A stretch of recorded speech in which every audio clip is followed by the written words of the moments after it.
Every leadership problem I ever worked on, and I mean every single one, traces back to the same root: a leader who does not know themselves enough. Not a leader who lacks strategy, not a leader who lacks intelligence or experience or even a technical skill. A leader who has a blind spot about themselves so significant that it quietly shapes every decision, every conversation, every team culture they touch, and they have no idea why it's happening. I want to talk about self awareness, what it actually means in a leadership context, why the version most organizations settle for is not nearly enough, and how to build the real thing. Because this is not a soft skill, this is the foundation that every other leadership capability rests on. And if it's shaky, everything built on top of it will be shaky too.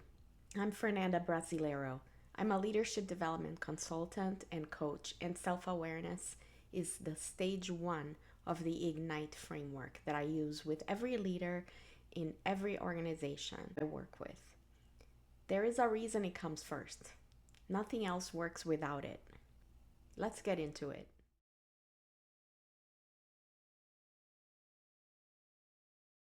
Most organizations check the self awareness box with a personality assessment: MBTI, DISC, StrengthsFinder.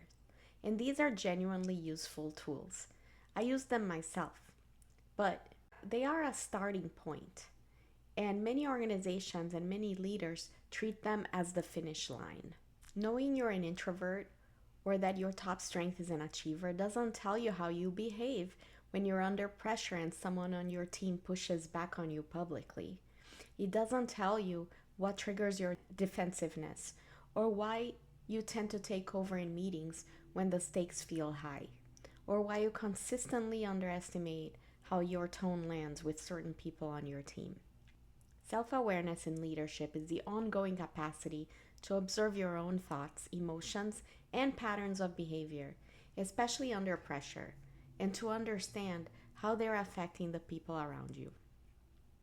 Real self awareness in a leadership context is dynamic, not static. It's not a profile you read once and then file away. It's the ongoing capacity to observe yourself, your thoughts, your emotions, your reactions, your habitual pattern of behavior, especially under pressure, especially in the moments that matter most. And crucially, it includes understanding how you're landing on the people around you, not just how you see yourself. There is actually a fascinating piece of research from organizational psychologist Tasha Eurich, whose work on self awareness found that while 95% of people believe that they are self aware, only 10 to 15% actually meet the criteria when studied more rigorously. Leaders are not exempt from this gap, and at the leadership level, that gap has real consequences for real people. Which brings me to the piece of self awareness that comes up most consistently in my work with leaders, and that almost never gets named in leadership training: the inner critic.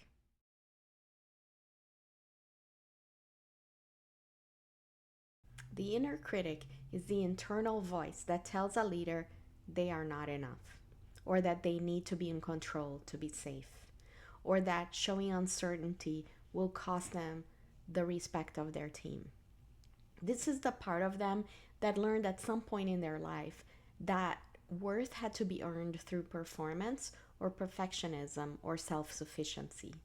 And it has been applying that logic ever since, including inside every leadership decision they make. This is not a clinical concept. It shows up in very ordinary, very recognizable ways.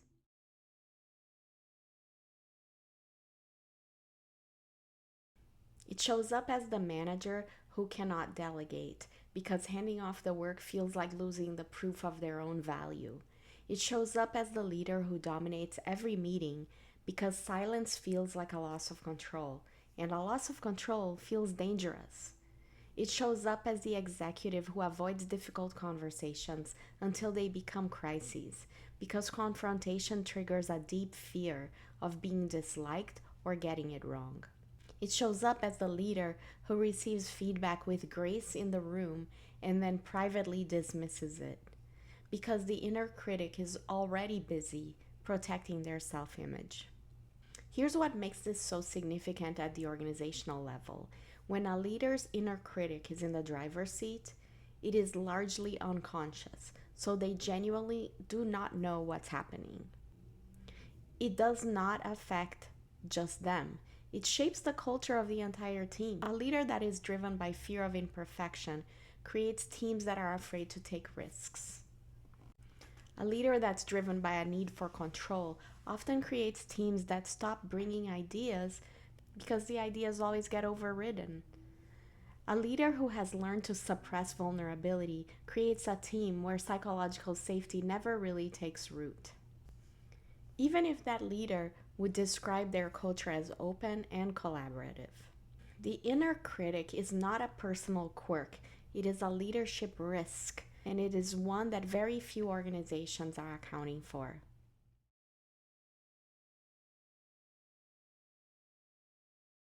And I want to be clear about something here because this matters for how we approach this in development work.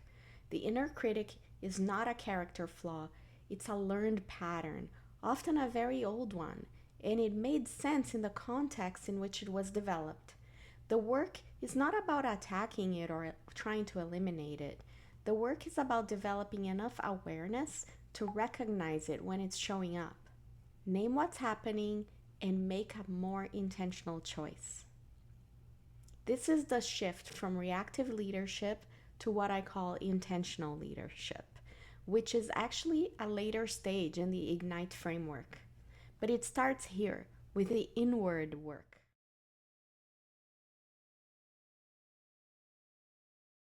So, how do you actually build this? I want to give you 3 tools that I use with leaders that I work with, and you can start using it right now. Whether you are a leader yourself or someone who develops leaders in your organization. Tool number 1 is what I call the pressure audit. Most leaders have a decent read on who they are when things are going well. The real self-awareness work happens in the patterns that emerge under pressure. So, the pressure audit is a structural reflection practice that asks 3 specific questions after any high-stakes interaction: a difficult meeting, a tense conversation, a moment where something went sideways. The 3 questions are: what did I feel in my body in that moment? And when did I first notice it? What story was I telling myself about what was happening? And what did I do as a result of that story? And what was actually the response I would have chosen if I had been fully present?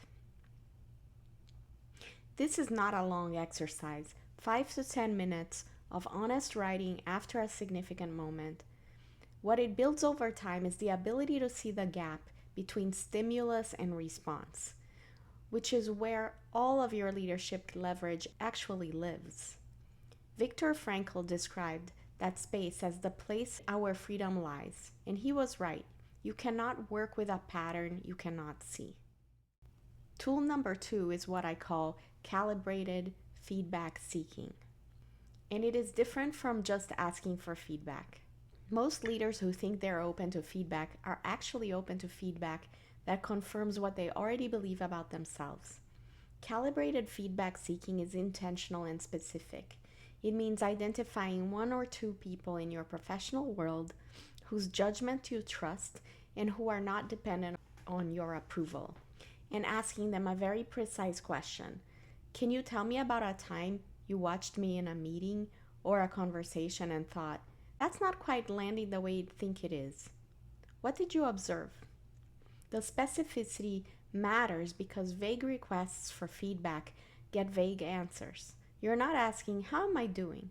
You're asking for a specific observation about a specific kind of moment. And then critically, your job is to listen without defending. Not to explain, not to contextualize, just receive it and sit with it for 24 hours before you respond. What comes up in you when you hear it is often just as useful as the feedback itself. Tool number 3 is what I call parts awareness. And this one draws on some of the clinical work that I've studied in my own development journey. The premise is simple. We are not monolithic. We do not have one unified self that responds the same way to every situation. We have different parts. The part that wants to be liked, the part that needs a bit of control, the part that is genuinely collaborative and curious, and the part that shuts down when it feels criticized. These parts are not problems. They're protective patterns, and most of the time, they develop for very good reasons. Parts awareness as a leadership practice means starting to notice which part of you is showing up in a given moment. When you are in a performance conversation with an underperforming team member, which part is running that meeting? The part that genuinely wants to help them grow, or the part that just wants the discomfort to be over? When you're in an executive meeting pitching your team's work, which part is presenting? The confident, grounded leader you actually are, or a younger, more anxious part that still needs the room's approval to feel okay? You do not have to have done deep therapeutic work to start noticing this.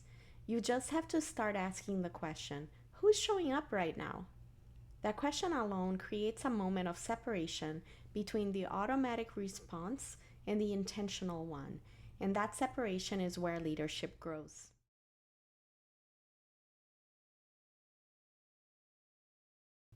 Everything I've shared today is what I call the inward stage of the Ignite framework. It is stage 1, and it is stage 1 for a reason. You can teach a leader how to communicate more clearly, how to build team trust, how to drive a high-performing culture, and none of it will stick at the depth we need if the inner work has not happened first. The framework they learned will be picked up and put down when things get hard. Because under pressure, people do not default to their training. They default to who they actually know themselves to be. This is what the inner work builds. Not just the insight, but a kind of groundedness that stays accessible even when things get hard. A leader who knows themselves at that level leads differently, and their teams feel it. If this resonated with you, and especially if you are in HR or learning and development and you recognize some of what I described in the leaders you're trying to develop, I would love to continue this conversation. The link in the description below takes you to more information about my Lead from Within program, where the inward stage is where we always begin. There is also a free resource linked there, 5 signs your managers may be struggling more than they're letting on. I will be walking through each stage of the Ignite framework in this series, so if you found this useful, subscribe so you do not miss the next one. And drop a comment below. I would genuinely love to know which one of these 3 tools feels more useful to you for where you are right now. I will see you on the next one. Please like and subscribe.